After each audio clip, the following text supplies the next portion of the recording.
tujuan perusahaan itu sendiri adalah mencari laba. Misal risiko yang ada di non bank itu pasti ada di bank. Namun jika risiko bank itu tuh belum tentu ada di non bank.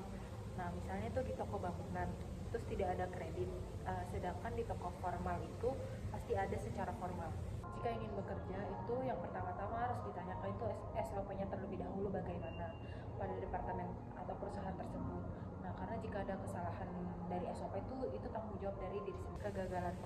Kegagalan proses itu kesalahan dalam proses bisnis seperti pengelolaan rantai pasokan atau pengelolaan keuangan. Selanjutnya itu ada kegagalan sistem, yaitu kegagalan teknologi atau sistem informasi yang digunakan dalam operasional. Terus yang ketiga itu ada kesalahan manusia itu sendiri. Artinya itu kesalahan yang dilakukan oleh karyawannya, seperti kesalahan dalam pengelolaan data dan pengambilan suatu keputusan. Selanjutnya itu ada kepatuhan, yaitu risiko ketidakpatuhan ini terhadap peraturan dan hukuman yang berlaku.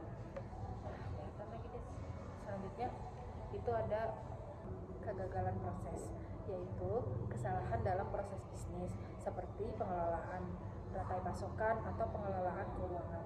Selanjutnya itu ada kegagalan sistem, yaitu kegagalan teknologi atau sistem informasi yang digunakan dalam suatu operasional.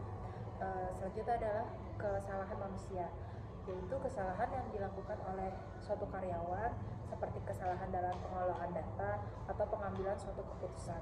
Selanjutnya itu ada kepatuhan. Nah, risiko ketidakpatuhan terhadap peraturan dan hukuman yang berlaku. Selanjutnya itu ada pengelolaan sumber daya, yaitu risiko yang terkait dengan pengelolaan sumber daya manusia, keuangan, dan fisik. Dampak dari risiko operasional ini dapat berupa kerugian finansial, kerugian reputasi, atau bahkan kegagalan di dalam bisnis.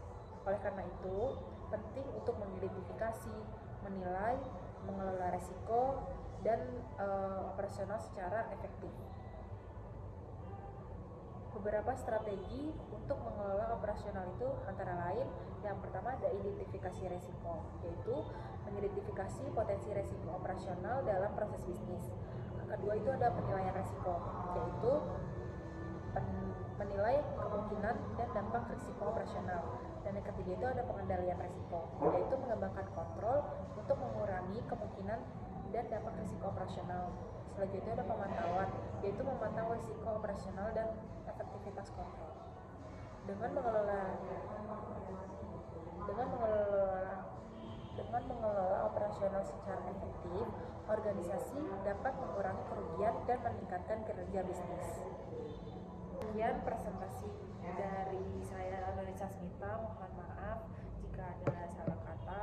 Semoga kedepannya menjadi lebih baik lagi dari yang sebelumnya, dan apa yang telah saya sampaikan bisa berguna untuk saya dan untuk orang lain. Terima kasih.